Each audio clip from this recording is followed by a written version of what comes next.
আজ বাঙালি মতে শ্রাবণের শেষ সোমবার। শেষ সোমবারের গুরুত্ব একটু বেশি হয় বাকি সোমবারের তুলনায়। আখের রস, গঙ্গার জল, দুধ, আবার ফলের মিশ্রণ দিয়েও অভিষেক করে থাকেন অনেকে। যদিও ভোলে বাবা তো জল আর বেলপাতাতেই সন্তুষ্ট হন।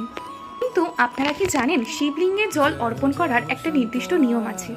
শিবলিঙ্গ সম্পূর্ণ শিব পরিবারকে চিহ্নিত করে, যেখানে সন্তান সন্ততি সহ বিরাজ করেন মহাদেব এবং পার্বতী মা। সবার প্রথমে স্থান পেয়েছেন ভগবান গণেশ, শিবলিঙ্গের ঠিক বাম দিকে। তাই সর্বপ্রথম ভগবান গণেশের ধ্যান করতে করতে শিবলিঙ্গের বাম দিকে জল অর্পণ করা হয়। তারপর শিবলিঙ্গের ডান দিকে স্থান কার্তিক ভগবানের। স্কন্দকুমারকে স্মরণ করতে করতে ডান দিকে জল অর্পণ করতে হয়।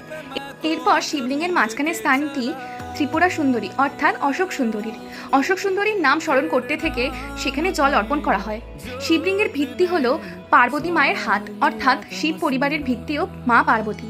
তাই পার্বতী মায়ের নাম নিয়ে ক্লকওয়াইজ অর্থাৎ দক্ষিণ থেকে উত্তরের দিক করে জল অর্পণ করা হয়ে থাকে।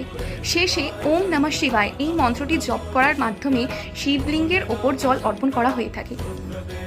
এই প্রক্রিয়াটির মাধ্যমে ভক্তের সাথে ভগবানের সংযোগ স্থাপন করা হয় এবং শিব ঠাকুরের কাছে নিজেকে সম্পূর্ণ সমর্পণ করে দেওয়া হয়। হর হর মহাদেব।